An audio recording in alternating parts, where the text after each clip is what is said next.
10 इमाइड attack का focus वो जारी है। हमने उसके दो मेन पैराग्राफ स्टार्ट में तो बिल्कुल छोटा सा वो और फिर अगले दो स्टडी किए। ट्रांसलेशन बा मुहावरा, इसके अलावा वहाँ पर आपको MCQ टाइप वो भी बताए गए हैं। आज हम इसके सिनोनिम्स हैं वो करेंगे। यही जो हमने जो पढ़ा है ऑलमोस्ट हाफ चैप्टर हो गया, इसका सिनोनिम्स करके फिर आगे दूसरे पार्ट की तरफ जो है जाएंगे, उसके ट्रांसलेशन की तरफ जो है और पंक्चुएशन की तरफ जो है। ठीक है, सबसे पहले they all student gauge. Gauge की मैंने लिखा हुआ है ऑलरेडी। गेज होता है तकना, घूरना। ये तो look constantly without blinking your eyes. Interesting बात यह है कि इसका सिनोनिम जब भी आया है वो लुक्ड ही आया है, सिर्फ खाली looked constantly without blinking your eyes, पलकें झपकाए बगैर, वैसे ये गुस्से से घूरने के लिए होता है। ठीक है। स्ट्रीक ये भी पेपर्स में आया हुआ है। स्ट्रीक एक ही दफा आया है, एक लंबी लाइन को बेटा कहते हैं लॉन्ग लाइन, यही इसका सिनोनिम आया था। ठीक है, वैसे ये स्प्रिट को भी कहते हैं और स्ट्रैप, जैसे पट्टी होती है, डोरी होती है, बैग्स वगैरह जिसको लटका लेते हैं कंधे पर, बेटा उसे भी ये कहते हैं। ठीक। रस्ट, रस्ट होता है नारंगी।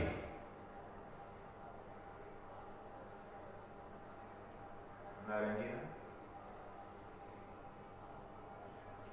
ये होता है बेटा reddish brown, reddish brown. Adverse subject shouted, shout एक आंसर वर्ड है, आप जानते हैं चिल्लाना होता है, शाउट चिल्लाना, yell scream, cry, holler. Yell भी वर्ड आपके सिलेबस में शामिल है, हॉलर भी आप आगे चैप्टर 3 के अंदर पीछे आपने पढ़ दिया होगा। Summon the labourers at the moments of crisis, summon बुलाना,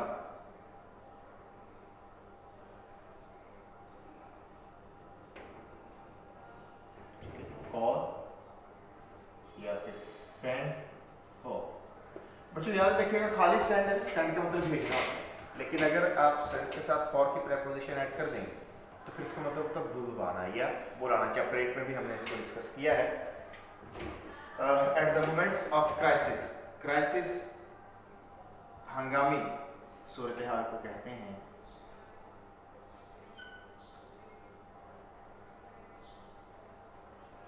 इमरजेंसी कहते हैं,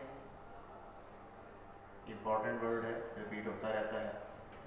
ऑर्डियल, टेस्ट, ट्रायल। चैप्टर 8 में हमने वर्ड पढ़ा था क्लॉमिटी, हमने उसका था डिजास्टर सिनोनिम आता है क्लॉमिटी का। तो ये calamity, disaster, misfortune, trouble, test, trial, crisis, emergency, ये बेटा सारे एक ही तरह के। ठीक हो गया? आप इस सेंस में भी इसको याद कर सकते हैं। कलेक्ट, कलेक्ट बेटा इकट्ठे करना, इकट्ठे करना, इकट्ठे करना। गैदर, असेंबल या फिर बेटा ही अप।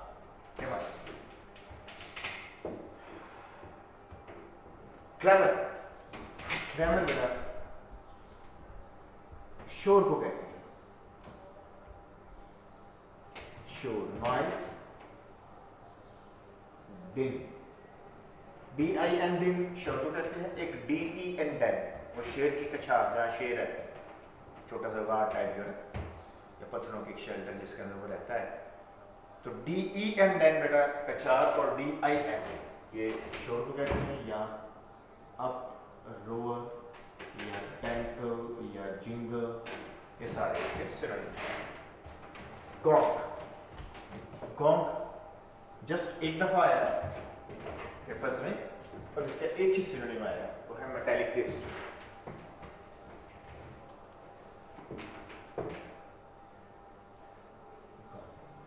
घंटी,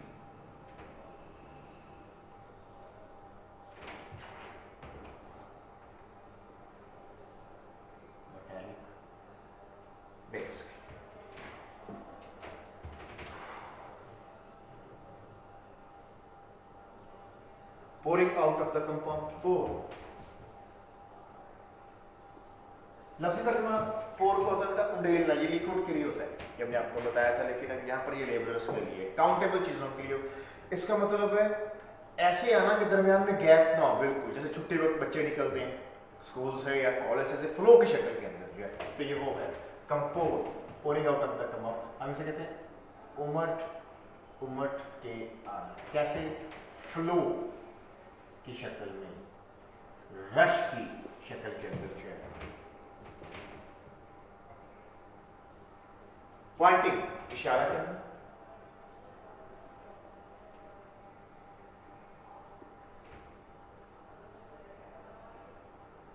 इशारा करना, ये होता है डायरेक्ट, इंडिकेट या सिग्नल। ठीक है, हमने आपको स्टार्ट में बताया था कि जिस फॉर्म के अंदर वर्ब होगा उसी फॉर्म के अंदर उसके सिनोनिम आएंगे। तो पॉइंटिंग या डायरेक्टिंग, इंडिकेटिंग या सिग्नलिंग इस सेंस के अंदर जो है आएंगे, लेकिन होंगे ये एक्साइटेडली, ये मना 8, ये 9, ये 10, ये 11 और ये 12। एक्साइटेड, जोश अंदाज से, ये होता है फोर्सफुली,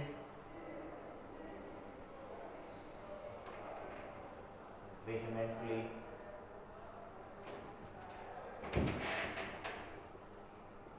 zealously। ठीक है,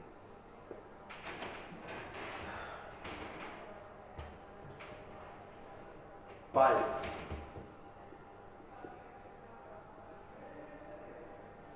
यहां पे हमने पाइल यूज किया है एक सिनोनिम के अंदर जो है collecting, gather, assemble, heap up या पाइल। ठीक है, ये एज ए वर्ब इकट्ठा करना, और पाइल्स एज ए नाउन जो इकट्ठ होते हैं। असेंबली को कहते हैं गैदरिंग। तो ये कलेक्ट है, कलेक्ट का नाम क्या होगा? कलेक्शन। कलेक्ट का नाम क्या होगा बेटा?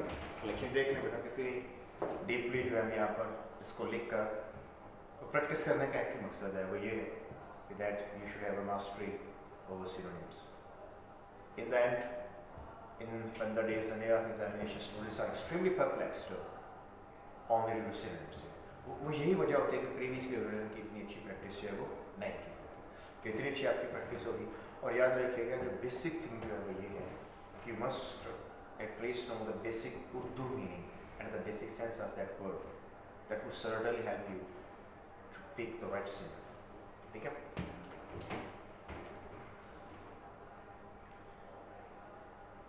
Patches, वैसे पैच पीस होता है, टुकड़े को कहते हैं। यहाँ पर इससे मुराद है खेल।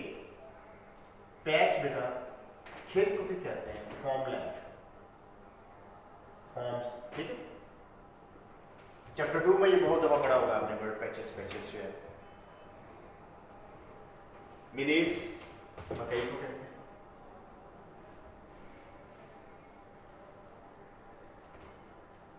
मकई, मेज,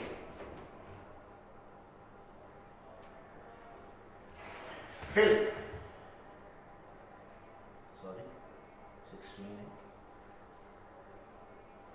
फिल, तह को बच्चों कहते हैं, cover, covering, coating, layer, crust. यह वर्ड पोएम नंबर 17 में पढ़ेंगे। ड्रिफ्ट, ड्रिफ्ट होता है तैरना।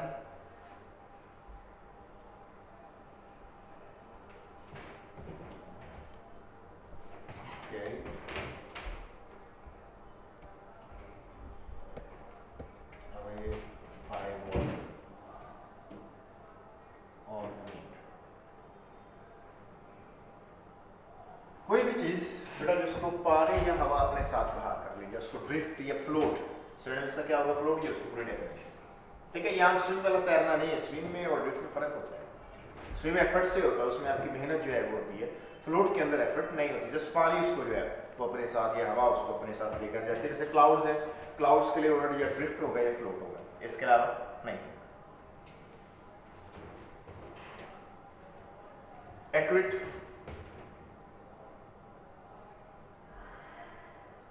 एक्विट बेटा कड़वा होता है, ये होता है बिटर, हार्श, बाइटिंग, धुएं के लिए, ताकि धुआं जो है और ज्यादा कड़वा पैदा हो। और 19 नंबर पे है स्वेल, स्वेलिंग, फूलना, ठीक है, ये इंक्रीज इन साइज होता है।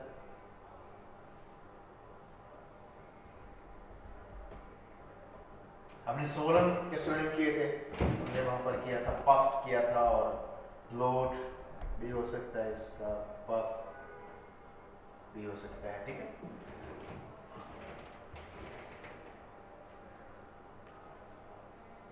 Of course, नंबर 20 है, of course बेटा डिरेक्शन, ये होता है surely, doubtlessly,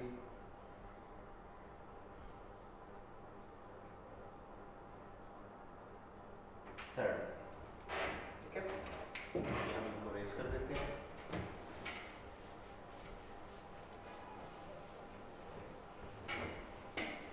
Of course क्या बेटा लफ्ज़ी तर्जुमा होता है as the course of nature once, लफ्ज़ में क्या है as the course of nature, कि नेचर के कोर्स में किसी को डाउट नहीं होता, नेचर अपना कोर्स कभी चेंज नहीं करती, दिन के बाद रात, रात के बाद दिन, ज़मीन सूरज के गिर्द घूमती है, सूरज मशरिक से निकलता है, ये नेचर कोर्स कभी भी चेंज नहीं होता, कभी भी ऐसे नहीं होगा कि सर्दियों के बाद फिर सर्दियाँ आ जाए, अपनी तरतीब से चल रहे हैं।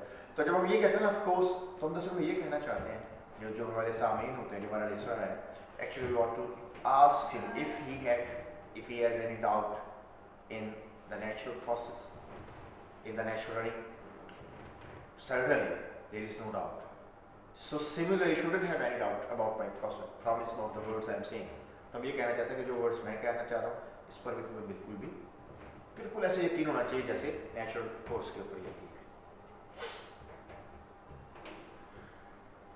ओवरलुक 21 है, ओवरलुक नजरअंदाज करना,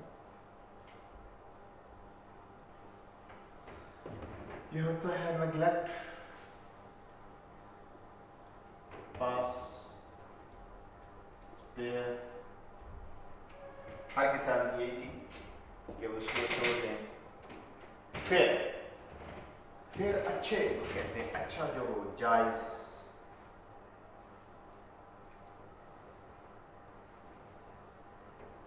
लीगल को कहते हैं, ड्यू को कहते हैं, जस्ट को कहते हैं बेटा राइट, जो चीज माशरे के एक्सेप्टेड नॉर्म्स के मुताबिक, वार्न तंबीह करना। आपको पता बेटा तंबीह जो होती है वो एक किस्म की एडवाइस होती है, ठीक है, एडवाइस, एडमोनिश, ठीक है।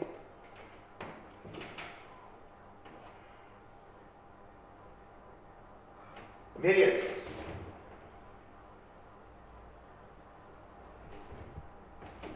नंबर 24 है,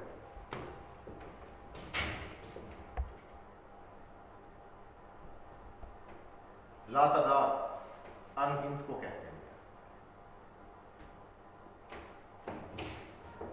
इन न्यूमरेबल, इन नंबर, मल्टीट्यूड्स को भी कह सकते हैं, काउंटलेस, इन नंबर, अहम है, कई दफा आया ये पेपर्स के अंदर है, बार बार रिपीट होता है, चैप्टर का बड़ा अहम जो है बेटा ये सिनोनिम है, ग्लेजिंग 25 है।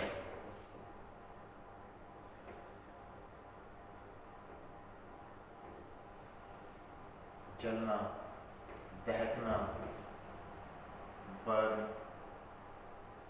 फ्लेयर, स्कॉच, ग्लेयर, etc ये सारे बन जाएंगे बेटा। ग्लेयर का मतलब बेटा झोंकना भी होता है और ग्लेयर जैसे सूरज दहकती हुई किसी चीज को भी कहा जाता है, ठीक है।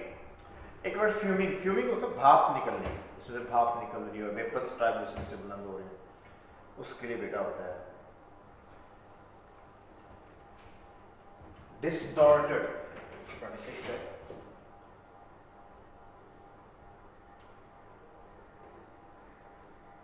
मशक शुदा, मशक शुदा होता है किसी भी चीज की अगर ओरिजिनलिटी खत्म हो जाए। ये डी शेप, डिफॉर्म, टेम्पर्ड, वो चीज अगर खराब हो गई है। परवर्टेड, ये परवर्टेड वर्ड आगे जाकर आप पढ़ेंगे, अहम है बेटा, ये टेम्पर्ड आता है, इसका सिनोनिम जो है।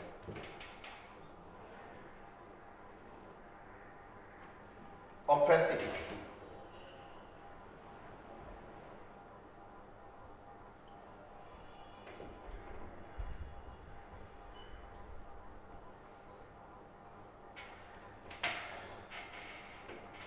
अगेन बेटा ई बुक से बच्चों के पास होती है, वहां से अंदाजा दिया करने के लिए, यकीन करें कई की बुक्स के अंदर इसका सिनोनिम क्रूअल दिया हुआ है। ये यहाँ पे क्रूअल वाली सेंस के अंदर नहीं है। ऑप्रेसिव का एक तर्जुमा होता है जो आपको दम जिसमें घुटता है इंसान का, एक एन ऑप्रेसिव सिचुएशन, परेशानी है, इस्तराब है, इसका मतलब आपका दम घुट रहा है, एक ऐसी चीज जिसके अंदर आपको जो है सांस लेने में दिक्कत हो रही है, ठीक है बेटा। तो ये उस सेंस के अंदर है। इसका सिनोनिम यहाँ पर है स्ट्राइफलिंग, चोकिंग। ये को क्रूअल के सेंस के अंदर नहीं है बेटा। स्ट्राइफलिंग, चोकिंग, स्मदरिंग इस सेंस के अंदर है, गला घोंट देने वाली सेंस के अंदर, तब घुटना है उसके अंदर इंसान को सांस लेने के अंदर उसे मुश्किल पेश आती हो, उस सिचुएशन के लिए। ऑपरेसिव, ये डिक्टेटर टाइप जो हजरात होते हैं उनके लिए वर्ड इस्तेमाल होता है, जो जुल्म करते हैं लोगों के लिए, तो फिर इसका क्रूअल, ऑटोक्रेट, टायरेंट, डिक्टेटर, आप जो भी इसका सिनोनिम जब लगाना चाहें वहां पर बेटा इसका सिनोनिम लग सकता है।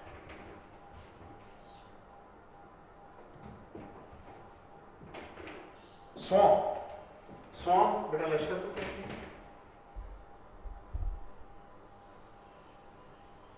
बहुत बड़ी तादाद को कहते हैं लश्कर, लश्कर को आर्मी कह सकते हैं। हाइव वर्ड एक वर्ड शायद के बच्चे पे छत्ते के लिए होता है, उसे कह सकते हैं मल्टीट्यूड, बहुत बड़ी तादाद को कहते हैं, ठीक है। मेन,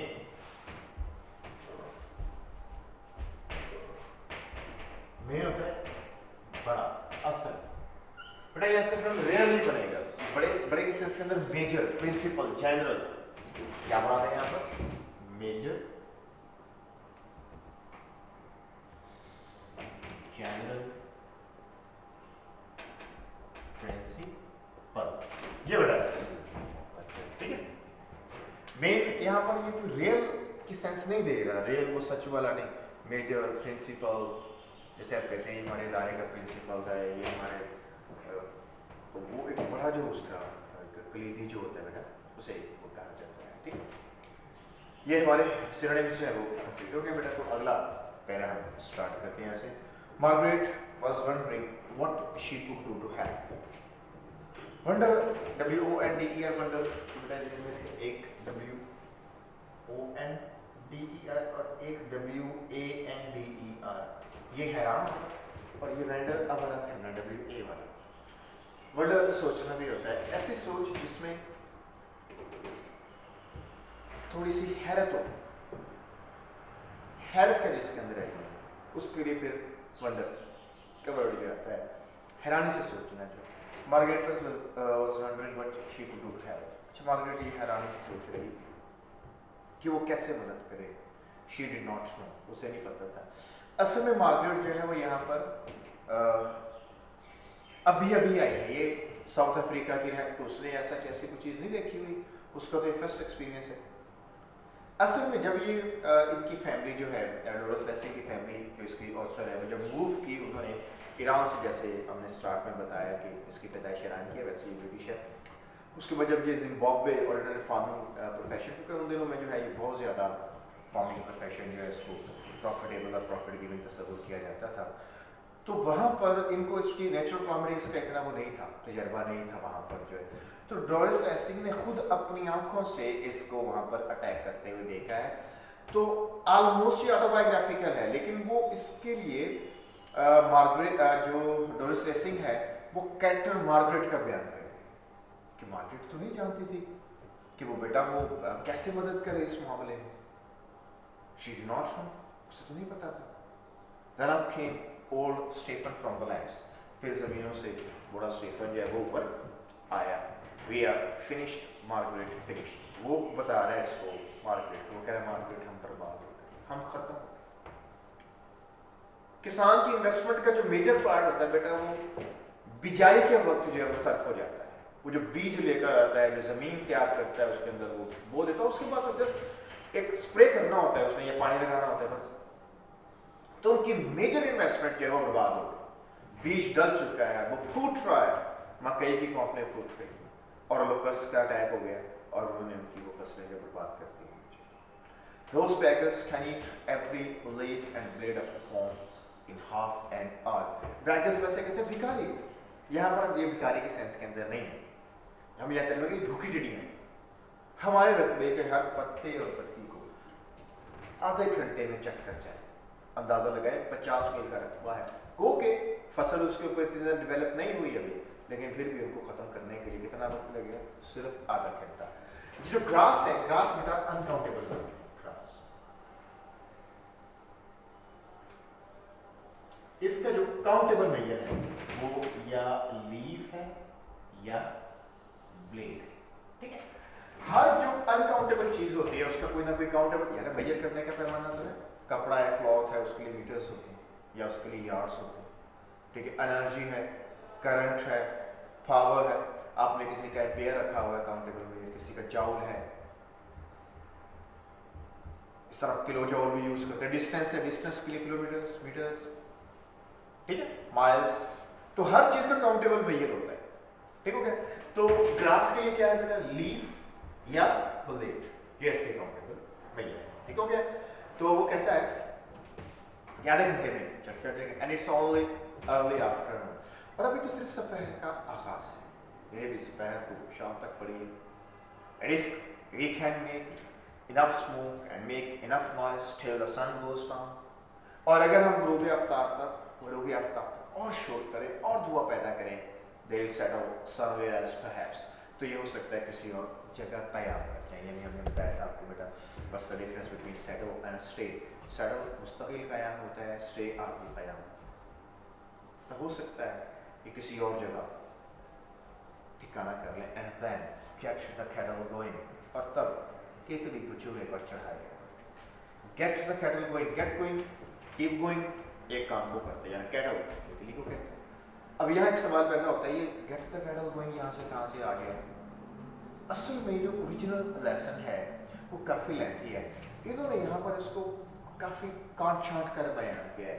ये इनकी 2 days फाइट है, और ये जब लेसन पढ़ेंगे तो आपको शायद ऐसा लगेगा शायद ये 1 day फाइट है, और यही वजह है कि sometimes it results in a very poor comprehension of the students. They basically fail to perceive the basic idea that the author wants to convey, and he or she, the student, does not grip the translation fully because the lesson is not full. ये पूरा lesson नहीं है बेटा आपके syllabus के अंदर। जो असल में होता ये है कि जब बूढ़ा स्टीफन ऊपर आता है, ये ऊपर से बड़ा इसलिए कि ये मार्गरेट या फर्स्ट फ्लोर पे खड़ी हुई है, सोच तो जब ऊपर आता है ना तो इसके हाथ में 2 कनस्तर होते हैं, 2 कैन्स होती हैं इसके पास जो है।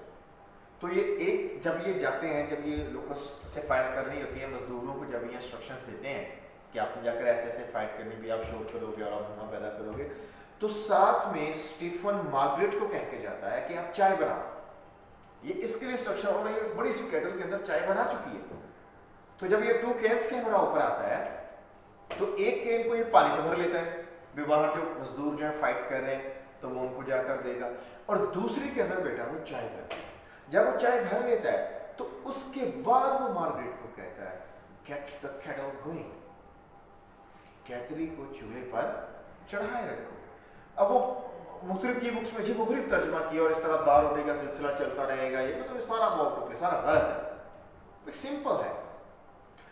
और यहाँ पे मिसकंसेप्शन इस वजह से हो रही है, मिसकम्प्रिहेंशन इस वजह से हो रही है बेटा कि पूरा नहीं है लेसन, इसकी वर्डिंग से यहाँ पर मिसिंग है, इस वजह से वो थोड़ी सी प्रॉब्लमेटिक है। It's a thirsty work. अब वो कह रहा है थर्स्टी वर्क, थर्स्टी वर्क जाते हैं प्यास को कहते हैं। ऐसा काम जिसमें प्यास लगे आप उसको क्या कहेंगे कि ये आसान काम है या मुश्किल वाला काम है? डेफिनेटली बेटा ये मुश्किल वाला काम है। तो वो ये कहता है कि ये बड़ी मुशक्कत वाला काम, वो कहना क्या चाहता है कि ये बड़ी मुशक्कत वाला काम। ठीक, अगला पैराग्राफ। लुकिंग आउट, बाहर नजर दौड़ाई, all the trees were queer and still, तमाम दरख्त अजीबोगरीब लग रहे थे, स्टिल और साकिन। साकिन क्यों थे उनके ऊपर? लुकस, ये चिड़ियां बैठे हुए थे उनके ऊपर। दरख्तों के पत्ते होते बड़े सॉफ्ट से होते, मामूली सी भी हवा का खफीफ सा भी झोंका हुआ हिलना शुरू हो जाता है। So normally you haven't seen in your life that the trees, that the leaves are very still. Perhaps that's the reason that they were looking quail. बिल्कुल स्टिल थे, साकिन थे। क्यों? कि बेटा टिड्डियां बैठे, clotted with insects, कीड़ों से लदे हुए थे, भरे हुए थे कीड़ों से। Their bows weighed to the ground, और उनके वजन से, किनके वजन से? उन लोकस के वजन से, टिड्डियों के वजन से जो है उनकी शाखें जमीन की तरफ झुक रही, यानी कि इतना ज्यादा उनका वजन था, बर्डन था। हर जैसे है ना, इंसान है, इंसान के रवैये, ये मेरे फुट हैं, ये मेरे लेग्स हैं, ये मेरे एब्डोमेन है, ये मेरे आर्म्स हैं, ये मेरा हेड है, ये मेरे आर्म्स हैं, ये आगे हैंड्स हैं, ये फिंगर्स हैं। इस तरह दरख्त की भी डिवीजन होती है। दरख्त के जो मेन, जिसके ऊपर दरख्त स्टे करता है, वो उसकी रूट्स होती हैं, उसके बाद उसका मेन पार्ट वो स्टेम होता है, उसके बाद उसके मोटे टहने वो बोज होते हैं, उसके बाद बारीक टहने जिनको ब्रांचेस कहा जाता है। तो वो कहना चाहता है कि उनके वजन की वजह से इन दरख्तों के टहने जमीन की तरफ झुक रहे थे। लुकस crawling everywhere, टिड्डियां हर जगह रेंग रही थी। She couldn't see the legs at all, so thick was the swarm. ये लश्कर इतना घना था, वैसे थिक होता होगा तो लश्कर के लिए तो बेटा लफ्ज़ मोटा इस्तेमाल नहीं करेंगे, क्या इस्तेमाल करेंगे? घना, कि उसे जमीनें बिल्कुल नजर नहीं आ, ऐसा यानी कि हर तरफ टिड्डियां रेंगती हुई। The earth seemed to be moving, जमीन ऐसे लग रहा था जैसे हरकत कर रही। Locust crawling everywhere, टिड्डियां हर जगह रेंग रही थी। लश्कर इतना घना था कि उसकी जमीन नजर ही नहीं आ रही। Towards the mountains, it was like looking into lightning. और पहाड़ों की तरफ देखने पर मूसलाधार बारिश का गुमान होता था।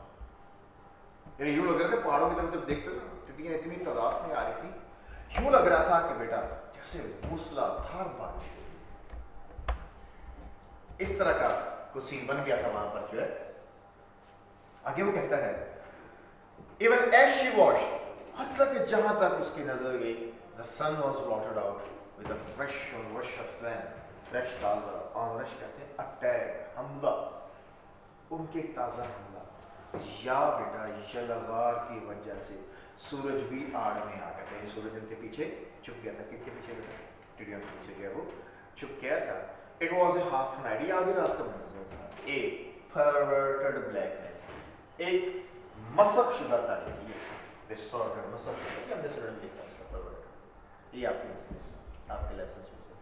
मसक शुदा क्या होता है? To lose originality, किसी भी चीज के लिए बादल आ गए तो सूरज की रोशनी, नीचे रोशनी तो होती है लेकिन वो जेन्युइन नहीं होती, हम इसको क्या कहेंगे? टेम्पर्ड, जैसे कि perverted, distorted, एक मसक शुदा तारीकी जो है। Then came a sharp crack from the bush, फिर झाड़ियों में से किसी चीज के जोर से टूटने के बाद। अब इंटरेस्टिंग बात है, यहाँ पर वर्ड है बुश और हम तर्जमा कर रहे हैं झाड़ियां। वाह, हालांकि बुशेस होता है इन ऑर्डिनरी सेंस। बेटा बुश की जमा बुश होती है, फिश की जमा फिश, फूड की जमा फूड, मीट की जमा मीट, वाटर की जमा वाटर, वर्क की जमा वर्क। ठीक हो गया? वर्क्स, फिशेस उस वक्त होता है जब इनमें वर्ड वैरायटी आ जाए। फूड्स, मीट्स, एक ही किस्म का गोश्त है बेटा, वो मीट ही रहे। ठीक हो गया? एक तरफ चिकन एक तरफ बीफ है, तो क्या हो गया? मीट्स है। क्लियर? ठीक हो गया? तो झाड़ियों में से किसी चीज के जोर से टूटने की आवाज है। Now what's the difference between crack and break? Crack ये होता है वो चीज टूटी है but it has not separated. Break when the two things have separated from each other.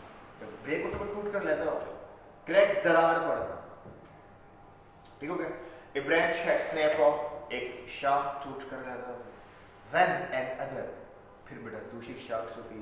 When an other, एक और टूटी। A tree down the slope leaned over, एक दरख्त ढलान पे झुका and settled heavily to the ground, और वो धम से जमीन को सूख गया। heavily से मुराद बहुत ज़्यादा मास पैदा करता है। यानी लोकस्ट के इन टिड्डियों के वजन का अंदाजा लगाएं कि पूरा दरख्त ही जमीन को सूख गया। Through the hail of insects a man came running, कीड़ों की ज़ालाबारी में से एक आदमी भागता हुआ आया। All the crops finished, nothing left, he said. उसने कहा सारी फसलें खत्म, पीछे कुछ भी नहीं बचा। But the gongs were still beating, लेकिन घंटियां भी बज रही थी। The men still shouting, और आदमी अब भी चिल्ला रहे थे। And Margaret asked, और मार्गरेट ने पूछा, Why do you go on with it then? Go on, keep on, carry on. इनका एक ही मतलब, go on, keep on, carry on। क्या मतलब होता है बेटा? कंटिन्यू करना, एक काम को जारी रखना। याद रखिएगा एक वर्ड जो कैरी आउट है ये जरा डिफरेंट है, ये होता है एक्ट, अमल दरामद करना, ये परफॉर्म। आपको कोई हिदायत दी गई है, आपने उनके ऊपर अमल दरामद कर दिया है, तो उसके लिए बेटा क्या वर्ड होगा? परफॉर्म। क्या वर्ड होगा? परफॉर्म। ठीक हो गया? वो कैरी आउट होता है, तो ये फर्क है। एंड मार्गरेट आस्क्ड, और मार्गरेट ने पूछा, why do you go on with it then? तो फिर अब आपने ये सारे काम क्यों जारी रखे हो? ये फसल तो बर्बाद हो गई, फसल तो खत्म हो गई, कीड़े तो खा गए, अब फायदा है कि नहीं मुशक्कत करना। ठीक हो गया बेटा? यहाँ तक आप लोग निशान लगा लें, सिलेबस मैंने आपको लिखवा दिया। ठीक है? अब मैं जितना मैंने पढ़ाया है ना आपको, इस सारे को दोबारा जो है वो मुहावरा ट्रांसलेशन करूंगा, इसको रिपीट करता हूँ, आपने गौर से सुनना है। Margaret was wondering what she could do to help. Margaret हैरानी से सोच रही थी कि वो कैसे मदद करे। She did not know, उसे कुछ पता नहीं था। Then up came old Stephen from the lamps, फिर ज़मीनों से बड़ा स्टीफन ऊपर आया। We are finished, Margaret finished, Margaret हम बर्बाद हो गए, हम खत्म हो गए। Those beggars can eat every leaf and blade of the foam in half an hour. ये भूख चिड़िया आधे घंटे में हमारे सारे रकबे के हर पत्ते और पत्ती को चट कर जाए। And it's all there early afternoon. If we can make enough smoke and enough noise till the sun goes down, we'll settle somewhere else perhaps.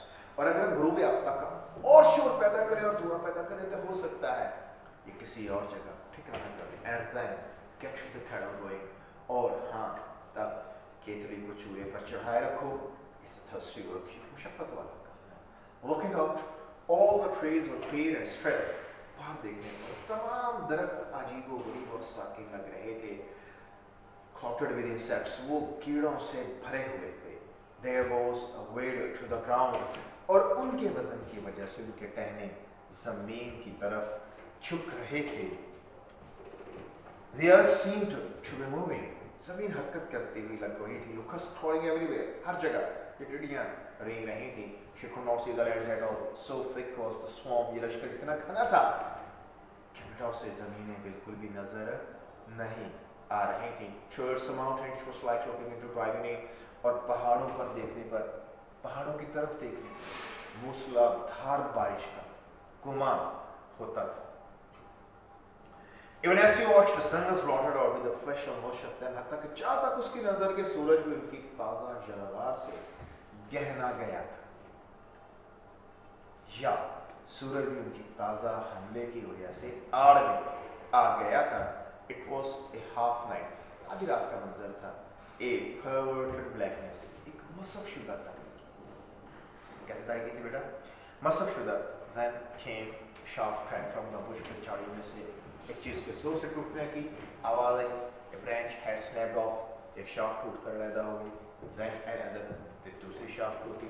A tree around the slope leaned over and sat on the heavy to the ground, एक तरफ ढलान पे झुका और वो थम से जमीन को सो गई।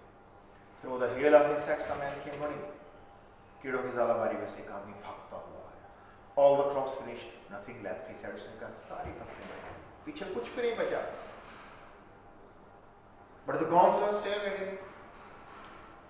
The men still shouting, and Margaret asked, "Why do you go on with it then?" मगर घंटी आंखों पे चढ़ी। आदमी अपनी चिल्लाए था। मार्केट ने पूछा कि अब आपने ये सारे काम किस लिए जारी रखे हुए हैं? Go on, keep on, carry on। मैंने एक्सप्लेन किया बेटा, इसका तर्जुमा क्या होता है किसी चीज को चाहिए। अब हम पंक्चुएशन जो है इसमें से एक एक्सट्रैक्ट जो है पिछले लेसन पिछले में हमने नहीं की थी, पिछला जो हमारा लेक्चर हुआ था through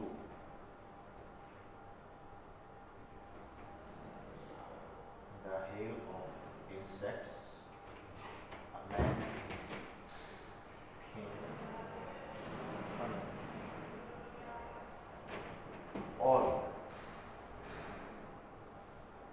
the crops finished, nothing left. ये भी अभी नहीं पड़ा। He said, उसने कहा जी सारी फसलें खत्म हो गई और पीछे बेटा कुछ भी नहीं बचा। यह मैं दूसरे रंग का मार्कर इसलिए यूज़ कर रहा हूँ ताकि पंक्चुएशन जो आपके सामने हाईलाइट हो जाए, आपको पता चल जाए कि हमने कौन कौन से वर्ड्स जो है पंक्चुएट किए हैं, किनको कैपिटलाइज किया है, किनको कहाँ पर कॉमर्स लगाए हैं, कहाँ पर इन्वर्टेड कॉमर्स लगाए हैं। क्योंकि आपने भी जब अटैम्प्ट करनी है मार्कर तो बेटा आप ऐसे ही पंक्चुएशन जब अटैम्प्ट करेंगे तो आपने ऐसे ही जो है मार्कर से इसको जो है वो पंक्चुएट करना है। अब अगेन हम लोग हर दफ़ा पंक्चुएशन शुरू करने से पहले एक ही बात कहते हैं कि बेटा उस एक्सट्रैक्ट का तर्जुमा अच्छी तरह मनमाना होना चाहिए। अगर आपको नहीं आएगा तो बेटा आप इसको अटैम्प्ट नहीं कर सकते। इस बात को through the hell of insects man came running. अब देखिए ये चूँकि यहाँ से जो है ये स्टार्ट हो रहा है और हम जानते हैं कि जहाँ से स्टार्ट होता है फर्स्ट लेटर उसका क्या होता है बेटा, वो कैपिटल होता है। एक सिंपल वर्ड है, टी क्या है capital. Through the hell of insects a man came running। ये आपका इंट्रोडक्टरी पार्ट हो गया, हमने इसके बारे में आपको बताया भी था। और इंट्रोडक्टरी पार्ट को सेपरेट करने के लिए क्या लगाते हैं, कॉमा। एक आदमी भागता हुआ आया। All the crops finished, nothing left, ये साइड उसने कहा। क्या कहा बेटा? All the crops finished, nothing left, ये उसको बताया। अब यहाँ पर क्या आएगा, मैन केम रनिंग। ये बच्चों के लिए बड़ी प्रॉब्लमेटिक सी बात है, बड़ी कंफ्यूजिंग सी होती है बेटा, कहाँ पर उन्होंने कॉमा लगाना है, कहाँ पे फुल स्टॉप लगाना है। बेटा वेरी सिंपल, याद रखिएगा एक्शन और स्पीच के बीच में कॉमा नहीं आता। इस बात पे याद, ये एक्शन है, मैन केम रनिंग, एक आदमी भागता हुआ। ठीक हो गया। ऑल अब यहाँ से शुरू हो रहा है, इसका डायलॉग शुरू हो रहा है तो ए क्या हो जाएगा capital. All the crops finished, बात पूरी होगी। नथिंग लेफ्ट, नथिंग क्या क्या हो जाएगा कैपिटल, यहाँ कॉमा यहाँ फुल स्टॉप। ठीक हो गया। अब इसकी एक और मिसाल कि जनाब कहाँ पर स्पीच और एक्शन की आपको समझाने के लिए आपने ये पढ़ा है चैप्टर नंबर 1 के अंदर जो है Mister Stewart Rose. Of course बताइए मिस्टर स्टीवर्ट खड़ा, ऑफ कोर्स ये उसने कहा है बिला शुक्र। जब ऑथर ने कहा I think she will better, मेरे क्या मुझे तो रेफरेंस चलते हैं, ये उसके बाद मिस्टर स्टीवर्ट ने कहा, mister Stewart Rose of course. अब देखिए ये क्या है, ये एक्शन और ये क्या है, स्पीच है। अब मिस्टर कैप क्या आ जाएगा कैपिटल, इसके बाद डॉट, स्टीवर्ट कैस कैपिटल, यहाँ फुल स्टॉप, यहाँ ठीक है बेटा। ये आज की इतना काफी है। एक शायद नेक्स्ट लेसन नेक्स्ट लेक्चर में